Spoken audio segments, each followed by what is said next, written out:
abonnez-vous et n'hésitez pas non plus à liker la vidéo et d'activer la cloche de notification. Voilà, comme ça, c'est parti.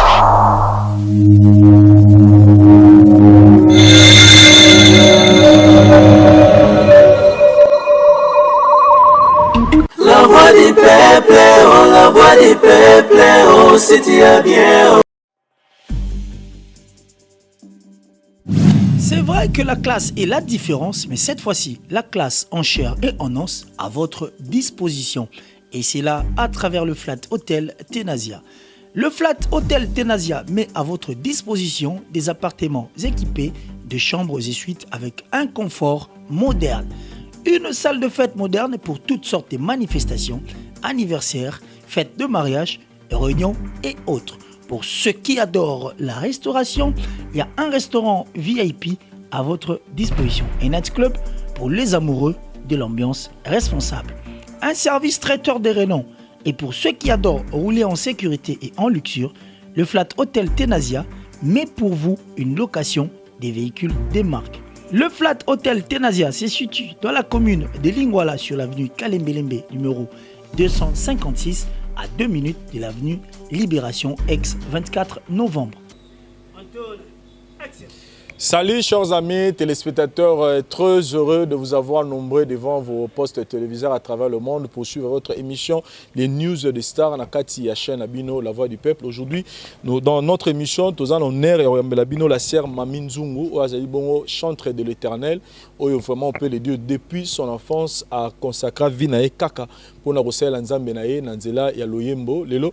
Je pense que à ces petits Abino na makambo ebele na banzembo ebele, et aujourd'hui nous avons eu cette opportunité à Yambaye pour que tout faire découvrir Bino Yesus en plus tout le cateau est bien profondeur et puis naie to mekape pour ça l'analyse il y a musique chrétienne actuellement par rapport au Nenge Ezagi Nathan Wakala. Bonjour sœur Mami Nzungu.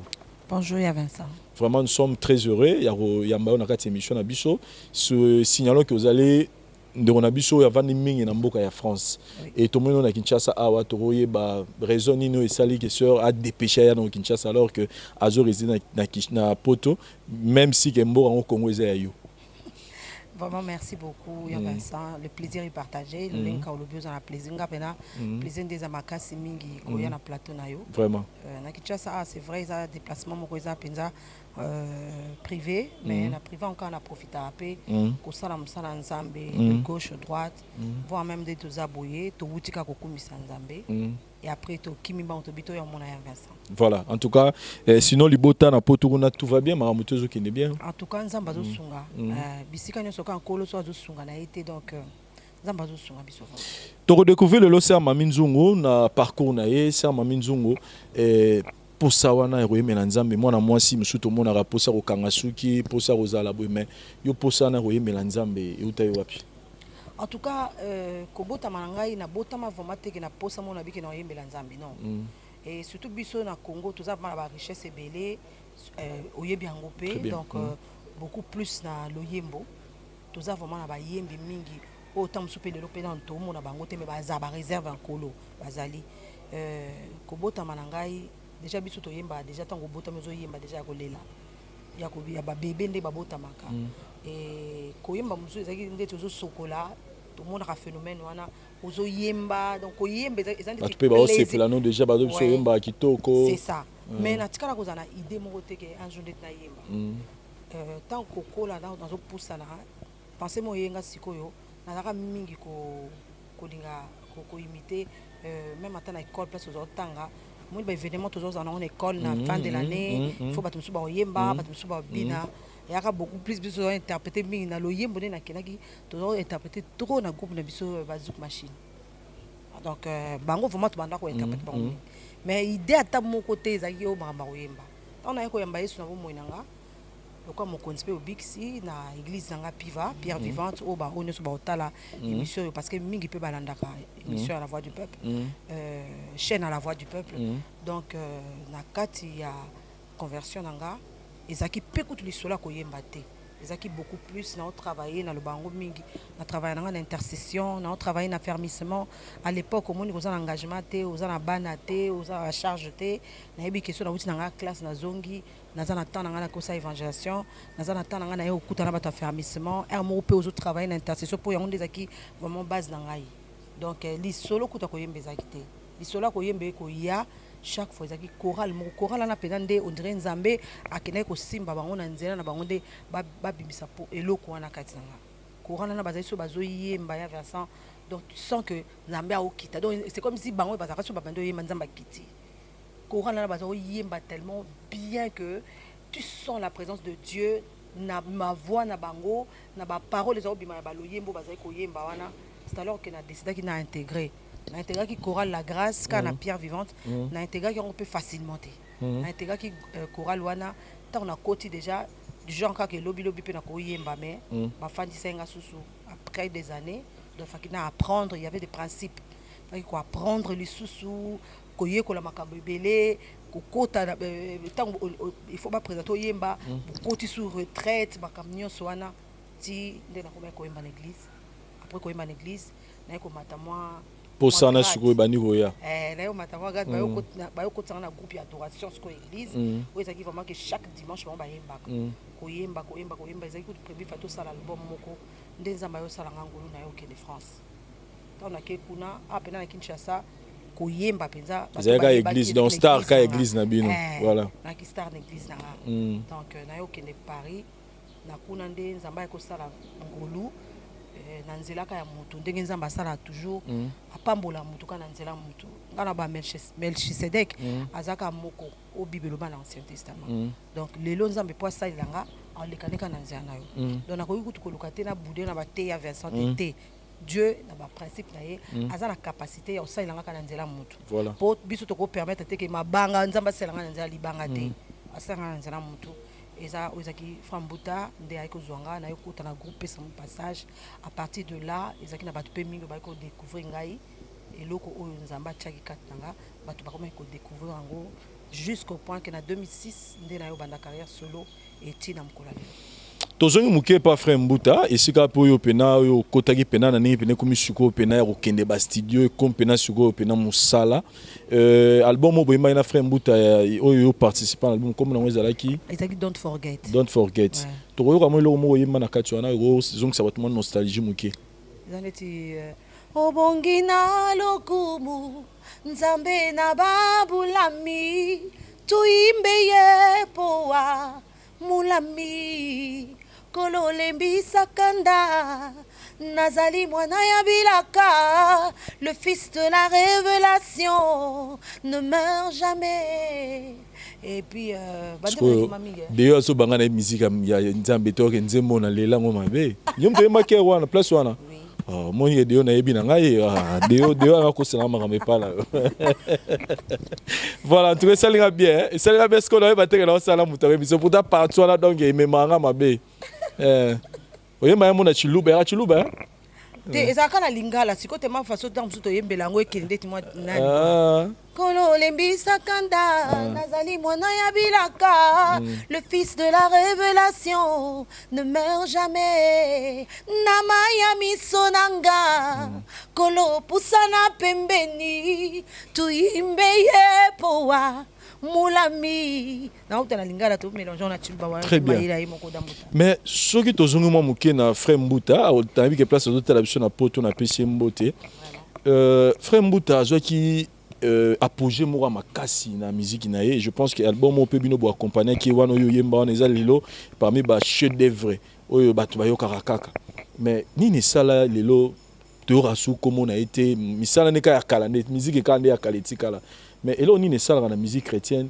yo za na expérience donc mona mutu moko mati mais du coup maman piu to june etika ya frère Mbuta nini sala pena que ali moi na maramo ozoyo kaya zo linga net mais aza sous frère Mbuta to ebara kala te ezaka nini bonzambe kimi to nini te ezaka bongo te omoni na ko peso ka exemple moko ya Vincent tango tokoti musala donc dans linga mingi na en tout cas question posenga na memelango frère Mbuta ça c'est mon père que je salue na memelaye et puis na sala tout na ça papa yo loko kinakini kenena na plateau ya Vincent o me kampe ko s'expliquer mais ngala ce qu'on a le bango selon connaissance o na zuyango na peso ka exemple moko eza na papa oyo ntango nga na koti makambo ya Nzambe ntango na ye na vie chrétienne na banda koyoka ye mingi na interpréta banzembo na ye mingi to interpréta ngo to kolongo na anglais to ke na français.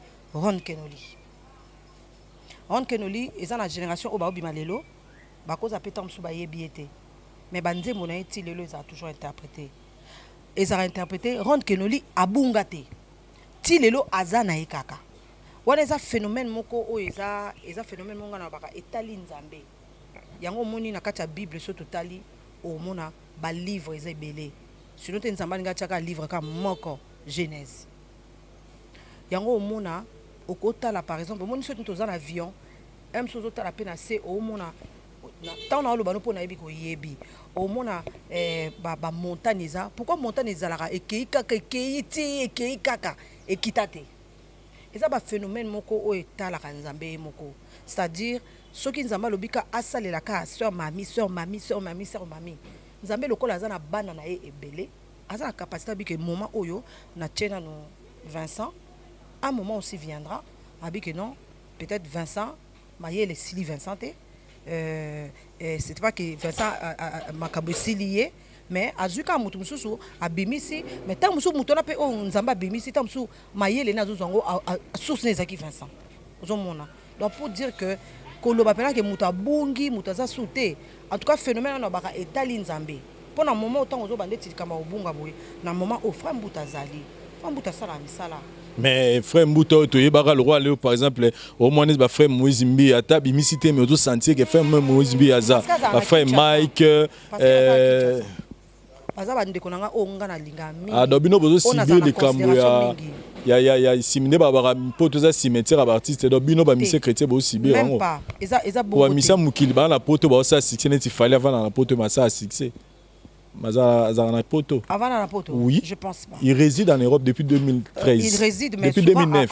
Souvent toujours na Kinshasa. Au moins na Kinshasa il y a Vincent. Mutaza na temps ya kolanda tam sous promotion na ye.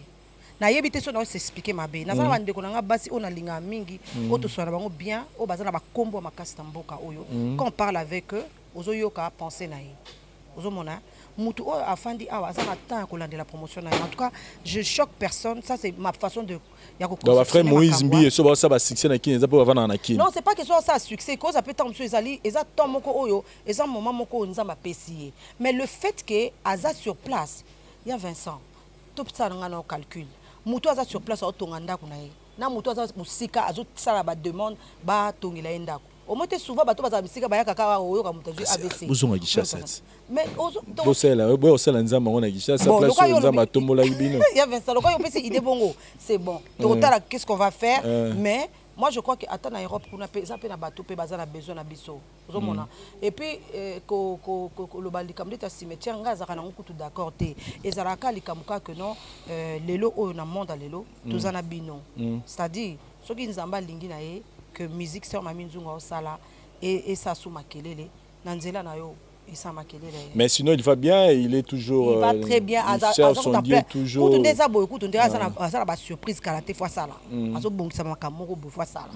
donc il va bien toujours dans la vie chrétienne ce que banzembo nzembo nini yo oya yepene yo za sozo yo kango sala ro bien makasi ko leka banzembo to oyembela biso ata moi 1 minute kaka banzembo atoureze belé mais o pena wala banzembo zebele nanga linga nzembo ni moye ba libala ba bakotela me moi si misato abala na pouvera deo ke na yebi nzambe asala kilola moi si mosusu yokobala nzoko misombeli wana bomoi akobebisela yo banzela nyonso nzambe abenga yo okobanda koyamba makambo lokola bayambaka mikanda na boîte aux lettres okokoma yungana yokobanda kokonda na basusi chaleo coup de chapeau à mon papa. En tout cas frère Mbuta na tuneka pona yeba mais en tout cas kotona otika ba evre vana yo donc tonimo to kufa pona ba evre c'est bon déjà sœur Marie ma sœur Mami plutôt tozongi na yo 2006 obandi carrière na yo solo avec premier album no comme on ezaki nini album aliboso ezaki je t'exalte ezangi na banzembo mwa mingi na kati lokola pole ngali kolotelema babengaka yo moya bosembo tongo yango yo kolo nalingi na banda mokolo na yo na bandela elongo na yo ezali na banzembo lokola eyawe nguba na ngai nalingi yo ozali libanga na nga makasi nakoki mepai na yo nakolela nakobika na baini banga. Donc, nous avons presque 10 ou 12 titres dans l'album. Et puis après, tu as reçu le deuxième album, na combo na Kotinga Mayo. Mais après, je pense que tu belé, que c'est Mami Nzongo juste après sa deuxième album au Limwaki totalement. Qu'est-ce qui était la raison? Raison ni c'est que c'est Mami t'a mis ce deuxième album au Leto enchaîné la troisième au Limwaki pena complètement en métalli ko Melanzambi. C'était quoi? Ça c'est vrai dans Limwaki parce que Ezaki va penser nanga na lobaki que après deuxième album Oyo nga mo na mi lobelenga bino en tout cas c'est le temps vraiment na monique non ça m'a mon jubilé mutu so ko kama oh musique deux albums ça jubilé oui je me suis dit ça parce que nazaki un peu quand même na moi ba responsabilité belé pas seulement na ndenge ka auto gagner la vie boye mais par rapport ya musala nzambe pe na comment na moi ba responsabilité belé je me te dis que non c'est bon maintenant pour na bi que ba album na mi balé et pambola qui vraiment bande ko mingi tant album na kotinga ma tango yaki et pambola quand même bande ko mingi alors na baki que to suki na biso wana mais c'est alors que nzamba ko bananga bino ba penser no eza ngate yango moni to yaki ko ya après 11 ans 12 ans to ko ya na oezali bébé na biso ya sika Bethesda. Donc voilà, c'est que tant au kataki na deuxième album na ngoko tika. Oui. Nabaki dans ma musique et ça que naza ko continuer toujours il y avait toujours le soutien on continue pour naza quand même na bana oyo naza encadré oui et puis même atako koma na ngai ezaki question na kominze mona bi na pesa tel toyemba donc pour namoni même ata na France on a des tozakuna namoni ba artiste belé oyo ba sa musique profane o mona ke a koma na ma pesa bat mususu. Et là, on a une conception, c'est un peu moins rare. Donc, on a raison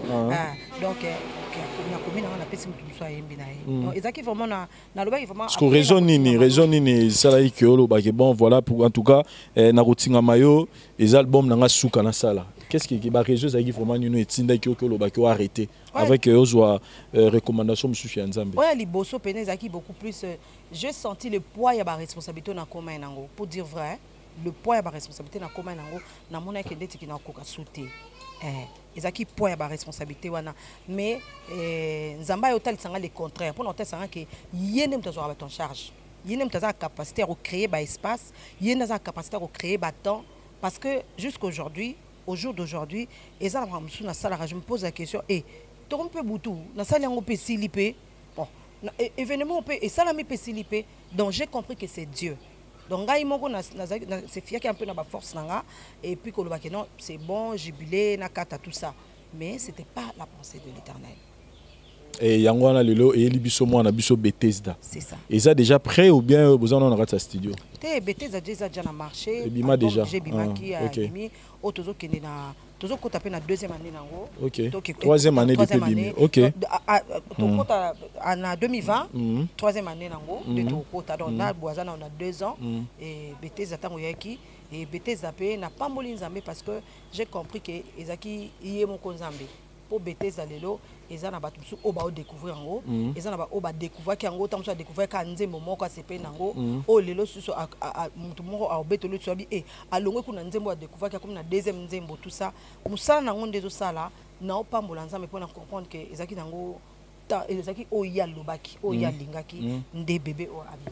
Voilà, sœur Mami, na linga d'abord avant na kota na profondeur na tout non question moi liboso personnellement pour na moko lecture ni nozo sala la musique chrétienne ezala bino boza libanda ezala ba ba na kati musique chrétienne en général o ya lelo na o ya kala différence ni nozo sala na des musiques wana lelo no yozo mona mama nozo kende bozo en général na bo loba ni yo mo loba lecture ni nozo sala musique chrétienne ya lelo.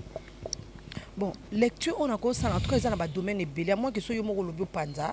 C'est-à-dire par rapport à l'évolution nango ozomona neni boza ko évoluer boza ko régresser ou bien neni par rapport à nenge za kala na nenge za lelo. Évolution ils allaient artistiquement ozomona ndeza ki kala omona ke musique ezo beta matam suka ba beta ka guitare pamba guitare kaka mutazo N'est-ce pas, frère Mente? mais ezaki na mafuta donc nakolo ba beaucoup plus na côté artistique en tout cas évolution ezali parce que comme le monde évolue biso pe tozo landa ndeti mouvement ya mokili ndenge zo na monde ndenge zo évoluer ndenge wana ezo permettre que to découvrir makambe belé ou voir même ba instrument belé ko la musique mais sur le plan peut-être nakolo ba peu spirituel tu sens que il y a ba facette belé pe commis ba facette belé commis parce que ozo ibate na ni blé na ni vrai tu vois. Donc maintenant nous on bénit Dieu, on continue toujours à servir les seigneurs et pour nasuka alobake ozaki serviteur malamu ozaki servante malamu kota. Musique yango ya frère Mente so tozongi ya kala batala ti no mona obetaka guitare pa ma musique na impact moko boy sur la population et kala tezaki omona pe nozo yeba ba bon mezo bima ba frère Matou Samuel ba Denis Ngonde ba sœur belé ba tout bel en tout cas musique chrétienne mais qu'est-ce qui fait le lot que comme pour mon musique chrétienne oh peut-être soit yeba na zape na kuma mis album moi album leki inaperçu azalo azana gishacho za poto ça dit kalezaki banzembo pe no mona ba force to yeba on melelo ba album pe mon album bimi mais mutu pas yebi pete getam sous ce frère kinga de to ser kinga na 5 album qu'est-ce qu'il dit à ça et là on a une différence ni zo sala ki ya kala et ça a un impact makasi na population que lelo comme le kanango ka boy. Na plus exemple la frère Mente par exemple la frère Patrice la frère Denis Ngonde Matou Samuel zaki pena sur misal ba couple boloba et par rapport à bien lelo ba frère Mbuta je cite aussi et là on a le baka que ça ba musique souvent ba musique na biso ba musique chrétienne souvent ils ont beta makaming ba beta na matanga ba to ba valoriser beaucoup plus na matanga quand les gens mais tout le lo ba okufa rara. Ouais. Bah tu peux pas okufa kaka. Donc to boya ngote. Fatalité. Donc et là ça dit que lelo tam soupende de comment ko bibisa pas album et qui inaperçu tout ça parce que à l'époque au monde ba musicien bazaki nombre haute tozali o ezali. Nombre haute tozali lo. Ils bongote. Ça dit donc Nzambe ngwa do ko atonga suko pambola te po boleke belé ora Nzambe capable o koma to ke gas nombre o ezaki à l'époque na nombre o toza lelo ezande monté premièrement wana na aspect physique vraiment et au mona ba chaîne ya télévision o ezaki à l'époque na o eza lelo eza parité intérêt au bazo pesa na musique chrétienne à l'époque nandenge za lelo eza pareil te lelo ekomi ezosenga ku esenga na bambongo muto ko bimisa album moko ya bien album moko donc ozomona banzembo ezo pambola mais azo arrivé te na moyen tant mususu ya ko sala promotion vraiment o isengeli pour l'album wana or à l'époque musique chrétienne so tala bien promotion ezo sala mayango moko ezaki kutu batu kutu omona ndeti na ba chaîne omona ba registre ba mo ba olinga azu tellement nze mona bimi eza bien azu yango mais lelo ezo senga na ku ba producteur pe lelo o remarquer que ba producteur bazana ba consulter donc nyonso wana ça joue o ebinze momo boye Amina sembola lobo Amina ebinze mwana oui non et ça succès fort miko lobi que frère wangu na ebi ate longité mais ça succès fort na YouTube pesa pe na elonga mutute ah siko frère wana seli promotion wa puis aluki ba registre wa puis pour ça succès wana ya mo na monde lelo et comme isko likambuya ndeti ngai na en tout cas mais biso ce qu'on a kina en tout cas ba kini peut-être batana mon YouTube te mais il y a pas une chanson zo cartonner le ganze monnaie mais longine ko tutoyi bien onté maintenant c'est par quelle formule pour bosbinos boy me la ganza mémoire phénomène pour y aza ndenge moko na ba mente ya calendrier qui peno nzembe zo beto na lito lingo linga to yokango problème c'est que ça awa au moins na auto expliquer awa na tête que non aspect physique et puis qu'est-ce qu'on a spirituel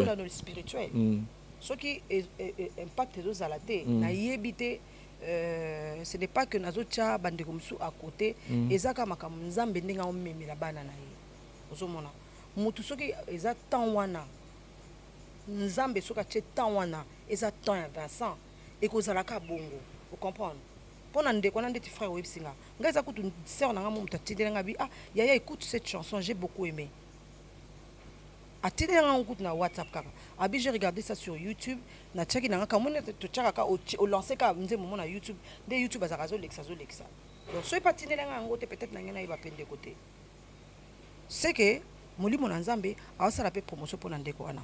Pareil aujourd'hui aussi le Saint-Esprit asala la promotion pour na batu ebele. Au mona ke batu mususu ina bazana noté c'est que peut-être bazana on a réserve.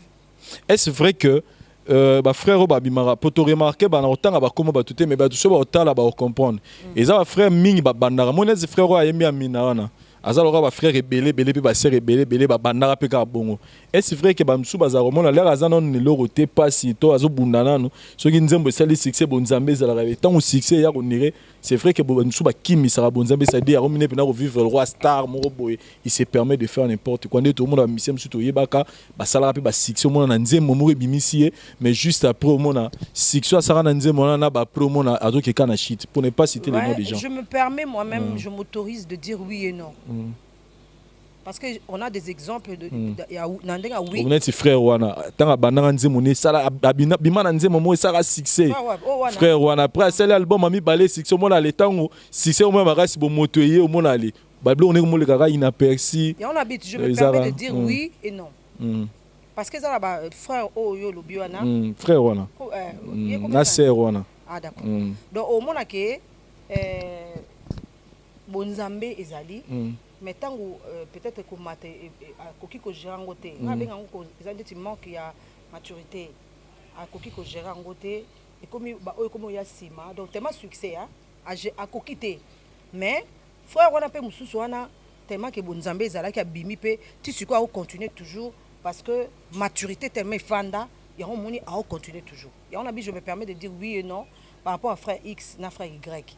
Siko musique ba mbino ba musique chrétien biso bato total rabino to considérer rabino neni boza ba santu to boza na mnoka batulora batunyo so boko kwisa mapolelo makamna bino gomo ba scandale mo oh frère wana penza sœur wana penza ya bino to sadi lelo na pesho kokajor yisa bato bazo rabino na lisuni parce que lelo za gomo na so na tuni webi fali oyoka musique a fali na yebi musique nete. Mais le lot moi non moi ba quand même kondima te na yoka raye na sara be sko batu bazo bino bo pesa image mususu ya peut-être comme on peut ça no moi ngam le lot imagine no lingi batu bazo bino ba mission chrétien boza ba santu boza ba pasteur boza ma sumu to boza ba batu lora batu nyonso mais bozo melani ka nzambe te ba mission chrétien normalement tant ba mission chrétien le hermon na yoka ki débat moi comme mission chrétien musicien donc bande ko nyonso o ba sala ka musala ndete ko yembela nzambe tant o muto talanga c'est que autala ki bonzambe katina naza mutu naza pe na bambeba naza pe na ba erreur nani ko pesa ba exemple mingi te pour musolo bake ça mami na ningaki mingi ma pesa exemple na senga pe na ko salango c'est-à-dire naza mutu le fait que naza mutu naza na ba faiblesse nako kwesa ma peta mususu musoko mona ngape na ndaku be likamo bo munga pe na siliki parce que elo mo esalami nde na lingela ete naza mutu. Mais mutu tanga otala nga ebike so mami nzungu ayembela nzambe c'est que aotala ki bonzambe katina akotala nga pareil par exemple yoti na excusez-moi de dire ça na Hélène Ségara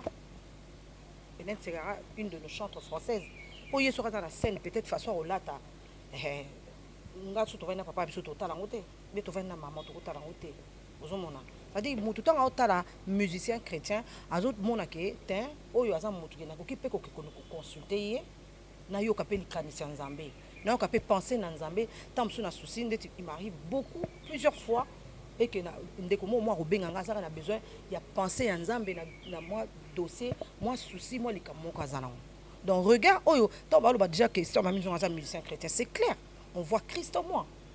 Mais est-ce que vous êtes conscient lelo que ba na ndenge to biso to meki un peu refuyer ba vie ya ba musicien chrétien belé to comprendre que ba do tamna na ba débauche ko lekata ba musicien païen est-ce que oza courant nango et né c'est ça na sermon na autant la communauté yebani marié mais sort avec son artiste musicien frère na kati yebani pe na autant na communauté pour na propre sécurité na quand on retrouve ce genre des actes et pas na bino sermon pe na yebani comme on yebani ma bi manam musicien au Christ na madame Marie biloko ya boye tant toujours retrouvons et pas na bino artiste musicien chrétien to lobani bozo batama bozo zo koma nzambe bozo lata ngona sima ou comment te ya Vincent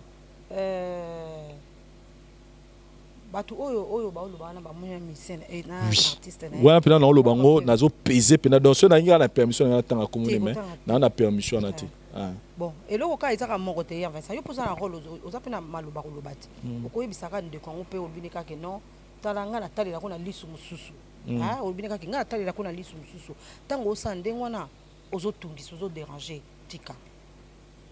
En bref, heureusement na message nini alors na ba musicien chrétien nyonso o lelo bazo zwa kombo wana ya nzambe na musique wana nzambe comme même moyen mo ya robomba mabe na bango ba osana sima balingi babuma na sima na bino bazo banga nzambe ko bisa bango ni te wana nde message ezaka moko ezande que kolo ye moko azoloba mon serviteur tombera cette fois à Otelema. Donc kolo atanga oloba ko Telema c'est que a pris permission que le kolo kwei Telema pour la mabele. Il y a un son âme. Donc, ce que au télémé pour mabele ou avancer. Parce que, quelque part, leader souvent, on les appelle leader d'opinion. C'est-à-dire, tant que nous avons maloba ya koloba, nous avons poussé une partie à bateau. Va changer, voilà. On a un petit message souvent quand je suis dans le bosso ya bilili boye, j'évite un peu que le babiloko o ezake parce que ça m'a mis bongo tout ça. Donc le fait que nazali bosso et que batu ba omonanga, je dois faire un effort. Un effort. On est vie chrétienne na le bango chaque fois. Eza discipline moka ozomi pesa. Vous comprenez? Et là, comment ils ont pour ça? Il y a un Paul Azolobake, tout m'est permis. Et là, on se paie ça meninga. Moi, je suis un rappel à Kini. Vous avez besoin d'un tombeau à frère Nangaya. Émission, même surtout en production, tout ça. Il insiste, c'est ma zone que là. Ok, mon a besoin de se relaxer, de se relaxer. Mais me dit, ah, ça, on a rappel. Donc ce sont des disciplines que je dois suivre pour ne pas choquer d'autres personnes. Très bien. On a peine besoin de ça et là on a peine besoin. J'ai pas le choix, je le fais chez moi. Mais étant que sœur, tant au talara ba mission chrétien, be c'est ba c'est anino yo tant au talara ba on peut appeler ça c'est ngwana to posa na sho yemba la sunza menengo yemba déjà. Na ba o baza vivant na ba o bakufa. Okotanga so ta mamisato. Bien sûr parce que déjà ngata on a bandi musique. Mutu oyo azaki na monde la musique ezaki sœur Marie Misam. Oui, à part bien bato bazaki avant nga ezaki ba mama buloba tant nga na bani musique tant na côté na vie chrétienne ba mama buloba mama Lili Sumbela na mama Emba Tseliba ekoi mama Tete Djugandeke. Voilà. Donc baza ba mama moko oyo bazaki ba oyo mana azaki ko interpréter mama surtout mama buloba kutu nzembo belé la sœur Marie Misam ou pas za muto yo yekutu concerne oyo liboso ayiko beta na Paris. Image tellement c'était une sœur aussi que j'ai considéré beaucoup concernant avec Beta na Paris wana na zeme moi na mbali tant a commis à 5 producteurs à exiger producteur na abina linka na mana sœur mami ba imba na Frambuta yango au monde na premier concert na ya Marie o Beta to imba na e to interpréter na nzembo témoignage ni tika lango ya malamu ya sœur Marie Misam il fallait même ma vidéo à jour anniversaire na surprise à Salenga. Donc anniversaire, j'étais tellement fatiguée, j'étais enceinte, j'étais fatiguée. Bandeko kabaki nanda ko ba accompagner à la Stade de France, to bitu kina so beta tour na stade. OK, ya za ozelanga kuna. Abando yimbelanga joyeux anniversaire. Donc et là on a robot ça monté.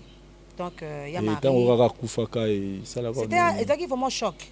Naza ko quand même batu bazo leka, bazo interpréter banzembo na ye pour tozaki na ba soirée tozaki ko organiser. Chaque fois mais ça mami au moins na luki pena msuna ya pena na mata na podium boy na yuki déjà frisson na yuki kolela ya Maria Zaki comment est-ce que je peux dire chaque fois na za na Kinshasa sora yebika ki na za na kin ata utaki wapi il faut le kara comme le pas maman parce qu'il veut pas maman pas la biso na lemba faut ya kaka wana ata na zakita bi maman boy biseka ki na yaki pona pese mbote ba activité le kinge belé donc elle faisait tout elle fait donc aza ça toujours bon. Donc, sœur Moko, jusqu'à aujourd'hui, on prévoit même de faire un événement. La sœur Mamie chante la sœur Marie Nzo. La sœur Marie Misam. Voilà, la sœur Marie Misam plutôt. Donc, nous avons en 2020, total, nous avons un programme. À part hier, il y a Marie, maman au Bazaki avant. Et puis, on a eu l'Europe. On a beaucoup plus de concerts. Et jusque-là, je te salue partout aux alliés. Elle a compris, là où elle est. Donc, la sœur Lombongo, c'est vraiment une sœur que je porte. Voilà. Ok, il y a sa sœur Nangakati. Et il y a Bana Mibali. Bana Mibali. Bana Mibali, ce que lelo, nani pena mikolo, zo mona pena que soit de yé ma pena do azo commission place, on a Bana Mibali à lelo. Ba lo baza tana deona. Nzela mususu te na kolanda. Bobele sendela na yo. Nanyala kisanga nzela ya solo. Bobele yo.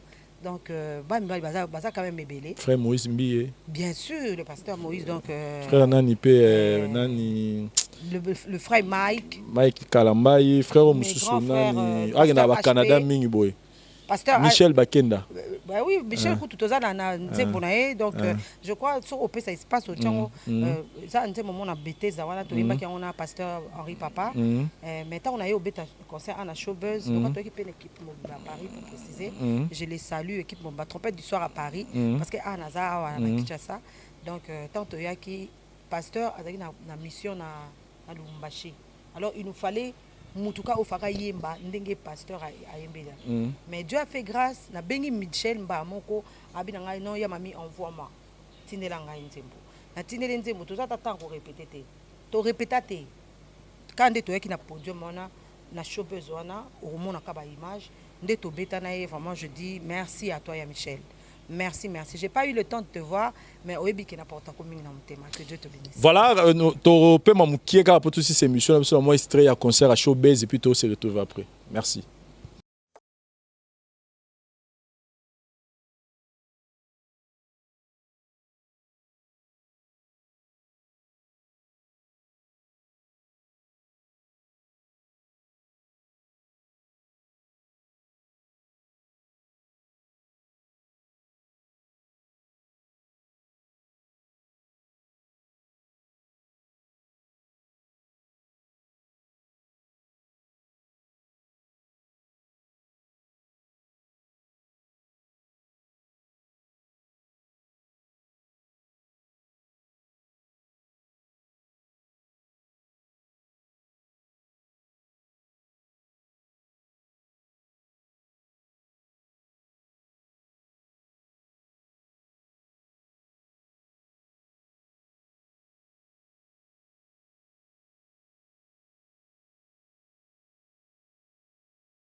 na nzoto nzambe na bomoi ordonnance na bonzambe pikola soni ya libota na ngai nandimi na ngake oza nzambe seko na seko na koyemba yo nzembo alobi yo oza nzambe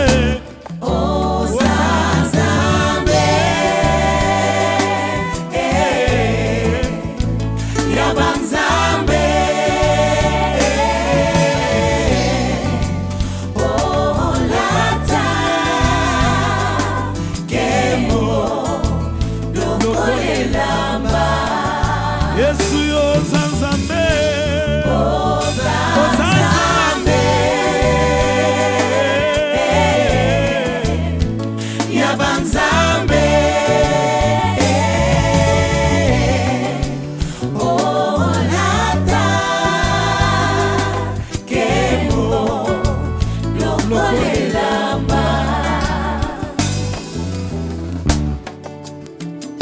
Zanzambe Tozo pepa tolobi Yesu da Zanzambe ya banzambe Azanzambe ya banzambe Azanzambe ya banzambe Yaleki banzambe nyonso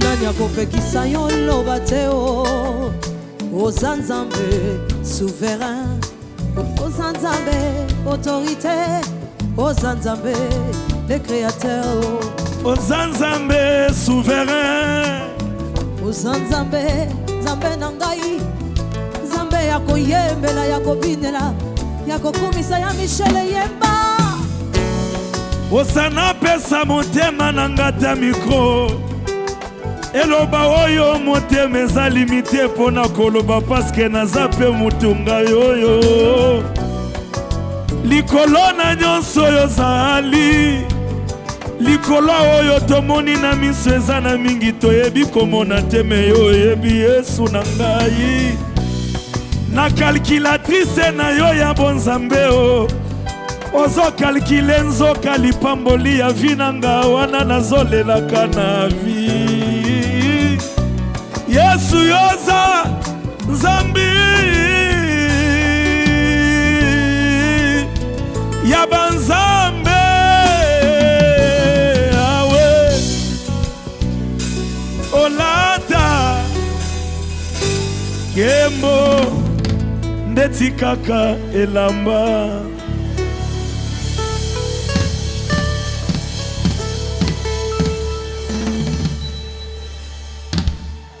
Merci beaucoup ya Michel. Que Dieu te bénisse.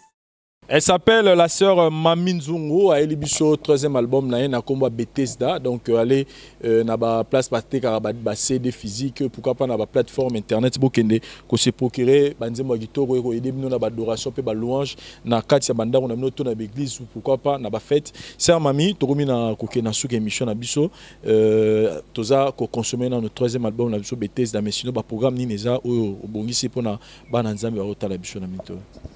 Oui, il y a Vincent, nous avons un programme en décembre. Le programme est beaucoup plus de prestations d'église pour la fin de l'année, pour moi, l'activité dans moi mingi. Donc, à partir de 2020, tu prévois pour banda to beta showbuzz ils ont bandé komi bazolo mais ça mami biso to ko koma kuna te na niveau ya ville tout ça parce que la présentation officielle il y a l'album Bethesda donc tu prévoir ce koyo en plein air vraiment en 2020 awa na niveau Kinshasa ka yo monde lobité promotion visibilité pour bana kin balinga visibilité ouais donc je crois que na 2020 awa bureau pénal sur la programme il y a en plein air. Et je crois que Angolo Nzambe tozongi la oya Vincent pour na yo o annoncer lisusu ba Nzambe et na niveau ya Europe kuna ba programme eza moi mingi déjà na ibandeli awa toza na janvier déjà toza msala na Hollande toza msala na Gabon et Angola toza na msala Gabon toza na ba programme ya ko sillonner un peu ba ville na ya biso mo na niveau à France ba ville na biso et parce que msala toto msala célébration kelelo na le 28 septembre awa mais tout ça on est à Paris yango tozali na besoin ba négoper ba benga ba non bino botika na Paris te donc ba programme pena ezala belé na 2020 et je crois nzambo azora biso en charge en ça la biso vraiment grâce azora biso en charge pour arriver à réaliser ngo na niveau États-Unis na niveau même toujours projeté zaki na musamo fait tout ça na Atlanta mais on n'a pas pu par rapport au temps et je crois que par la grâce de Dieu Bamboka mingi wana na Belgique là déjà on a un programme na niveau à Belgique donc bande course ba keka na page nanga ya Facebook ba beti Mami Nzungu ba programme mingi to bando chango wana bande ko mingi ba oye ba bazala au courant na moni alliance sœur Mami aza marié papa place aza mbote na ye mais ba programme wana so lor kenda papa dérangera te ayebi na ye ke musala nzamba bengela mwasi nanga yango tenga même avant na bala ils ont salamo déjà ko la benga nango papa compliqué en été ce qu'on conseille no pesa na ba sœur o ba mi ba na ba mi chrétien conseille no pesa ba na o Italie ko ba gérer mibali o baza mission chrétien tant ba kenda ba tourner wana lo ni europé ça donc façon ni pour na europé ça conseil europé ça na base ba mission chrétien parce que le tout monde et comme moi ba scandale na temps limbisa na tanga na si ye di to tanga na biso po ye mo la a permettre biso c'est péniel moi ça frère Mike Kalamba il tout le monde à tout moment et baluki boya publier baluki boya zo nyonso ya ndango na bango biso photo ye bango na page d'Instagram na ye conseil europé c'est que maman et puis sœur en Christ europé ça na lolenge ya maman conseil na liboso omoni mutu oyo azo telema asala musala nzambe na miso ya bato na bandi na kopesa na conseil ya bandeko na ba s'engager te c'est mieux parce que engagement tant aux déjà engagement bongo le banzambe mo a lukilo moyen de nini oko katango na lo ba mingi na bato na ba s'engager te donc senga vraiment toujours ka ton abiso dans la prière toujours vraiment ton abiso dans la prière ya ko yeba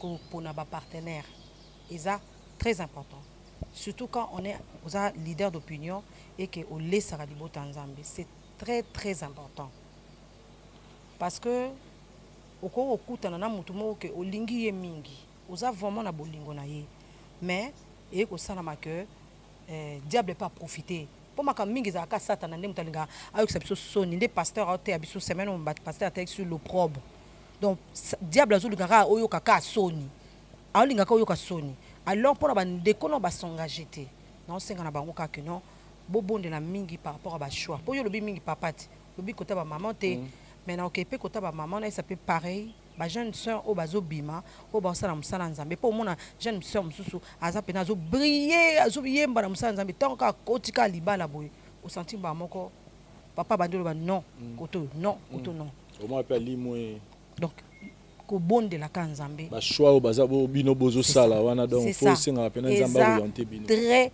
important pour na carrière na bino et ça très important ministère na bino voilà parce que une fois ils ont musala na nzambe moko ekote l'église nanga on a kuna na Paris CC jeunesse na sepela ma musala na nzamba na lobaki a présenter moi sinae muto azali na modération a présenter sa femme a présenter mais tant musala na nzamba na télémaki c'est la première fois na ko kamara bande wana a lobi que cette femme a sa partenaire dans un ministère.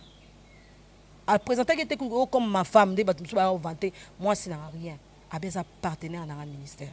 Elle soutient un ministère dans ma case. Il y a un moment où voyage na sala qui na lingette voyage na. Donc ça dit partenaire mon bali na yo moi c'est na yo. Faut ça non intercesseur no ya liboso. Ah donc aza mutu o boma nzoto pona musala o ya nzambe zo sala e réussir. Tant so moni le fait que a kota na kati ya makamuna o mona nzamba o fungola o révéler banzela tout ça bani. O mona e arrivaka boza na kati ya couple tant mususu yo sa musala mo donc partenaire ko no kutu Italie ko tuté. Ya o zela tant mususu different quota. C'est ça. Donc c'est très important surtout biso batoto sa musala nzambe.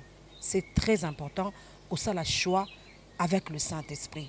Pour moli mon nzambe oya lakama oza promesse oyo nzamba pesa biso moli mon nzambe alobaka problème boma biso ezalaka naza pressé na zwelo kubo naza omona lelo o remarquer ba couple mingi tant so ozotanga ba kombo ozotanga kombo so ya moi péniel mais eza ba couple mingi pe o lelo moi ekutotanga kombo ezate même mutandimi na eka singana kingo afandika pona nini à cause de l'opprobre à cause de la honte azolo ba soki na boyi soki na tiki et usuka ndeni andemi afanda na ekaka a souffrir na oko remarquer pe o mona pe ba infidélité zokota azo banga biso na bato ba yebinga déjà so na lubina na boma libala ngo to suka ndeni ne vona tricher mais na ba yebomba c'est ça. On a un autre dossier, ce qui nous a permettre de solo lango, mais il y a deux choses qui se passent. Vraiment. Donc c'est ça. Quand on sait qu'à Bandeko, il y a Vincent, tant qu'on s'engager, en tout cas, surtout au baza, bateau, ils ont même des hommes de Dieu, même Mouton Zamba, ça y est, lango, yabiki, oyabiki, aux un projet, moko Zamba, la kaki Zamba Lobaki. pour choisir un partenaire. Il y a un moment, je crois, Paul a décidé qu'il y a non.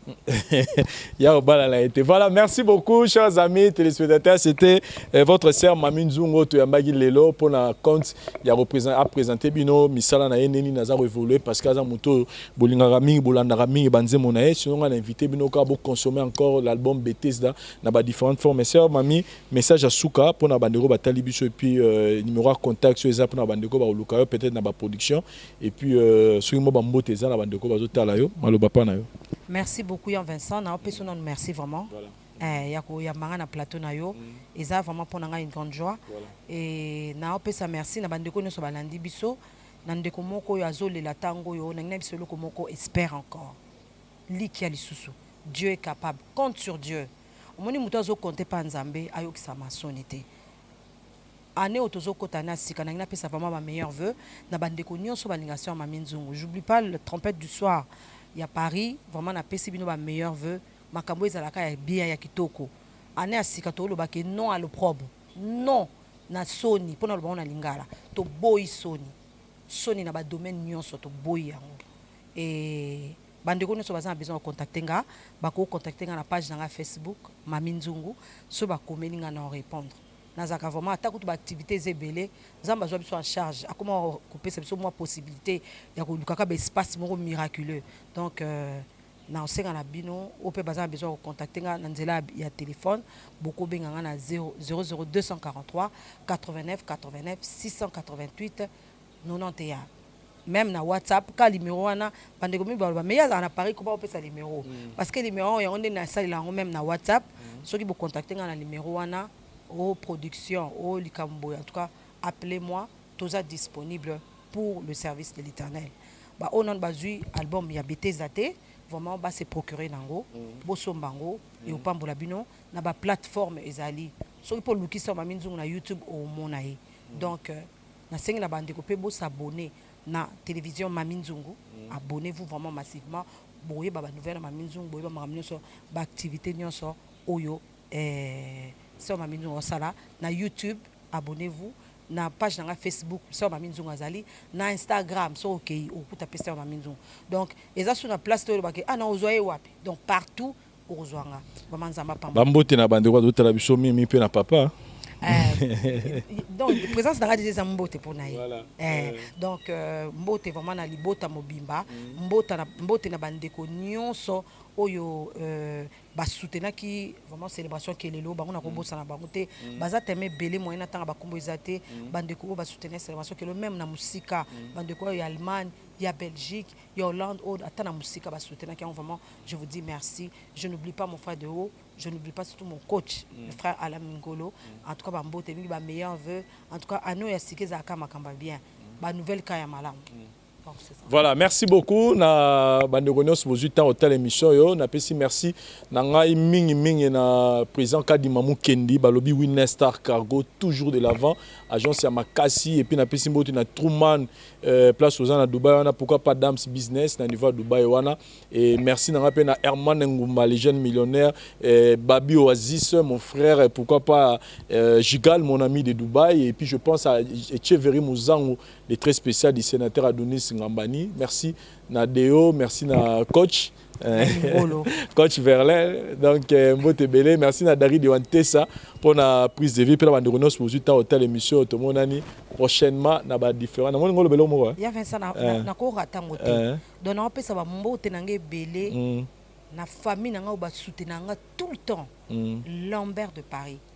Donc na pesa ba mbote belé ya Vincent soza na bato na Paris kuna bana bezo batinda biloko obi na mbo kende kana Lambert de Paris et kuna nazwa déjà trop biloko mingi nazwa ya France Belgique bato batinda na ngaka donc na Lambert de Paris je vous salue Lambert de Paris Fali Nanouche Nora Damas Maître Prost mon manager Raymond Mama Rachel en tout cas na pesi bino ba mbote et belé wana na bina Lambert de Paris ya Paris Cardel so na bina kene so na Lambert de Paris ya Bruxelles na pesi bino ba mbote belé na pesi maman Julie ba bisou na bana donc vraiment na Belgique na Paris wana besoin tina biloko ne comme à Kinshasa les cas na Lambert de Paris on a vraiment bien servi Voilà. Que le Seigneur vous bénisse. Merci beaucoup pour Nabiso Tomonani, Naba Show Nabiso, à la voix du peuple. Bye. Ngai maman Pichu Tonele, naza pharmacienne en formation, nazo œuvre dans le laboratoire CRMTA, où ils allaient centre de recherche et de production de médicaments traditionnels améliorés.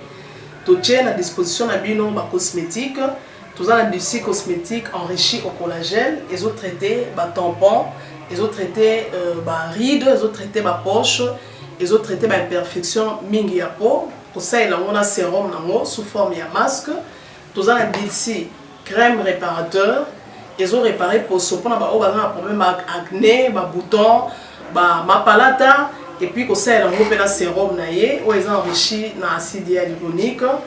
Tous on a d'ici gel douche, tous on a grand format, na petit format, et ça a mis à paille, ils ont adouci peau.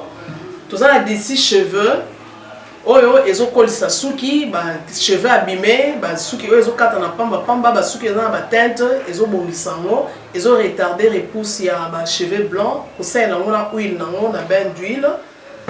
Tous on a crème, pommade, tous on a savon où ils ont accompagné gamme ya cosmétique nyonso. Tous on na médicaments dans le laboratoire CRMTA, tous on a pommade Diazolex, ils ont pommade antidouleur. Ils ont traité toute forme de douleur, même la douleur rhumatismale, ma colorovimba, ils ont traité en haut. Tous on a crème Borex où ils ont uniquement pour ma papa, ils ont rallongé le système ya papa et puis ils ont agrandi en haut.